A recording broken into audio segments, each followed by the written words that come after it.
Meron na po ba guidelines sa career progression po? Actually, meron na po siya as to the guidelines na nandoon po sa Implementing Rules and Regulation or IRR ng EO1 o EO74 or EO174 no, na career progression. So, ang kulang na lamang sa ngayon ay yun pong qualification standards para po sa bawat posisyon up to Teacher 7 at Master Teacher 5. Mga bagong position kasi ito, so nangangailangan po ng bago na qualification standards para po sa bawat posisyon. Na yun po yung magiging basis ng mga minimum na qualification para ma-promote ka sa particular po na posisyon.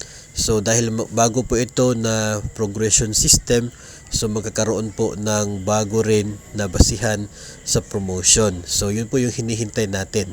Sa pagkakaalam ko po personally na nalaman ko po ay nasa finalization stage na yung QS na yan at hinihintay po natin na ma-finalize talaga siya at ma-publish na ng DepEd.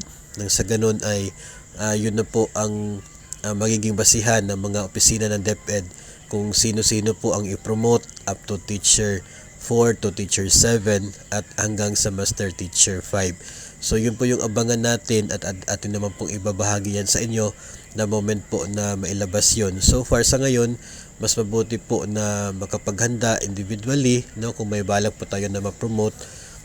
Wala naman pong masama if kayo po ay nakapag-aral na ng inyong masteral o kaya ay doctorate, no, kasi nga baka naman po, no, hindi pa natin alam yung QS and baka naman po ay mayroon din naman pong factor, no, yung sa education na part na yan. So yun po ay ating abangan.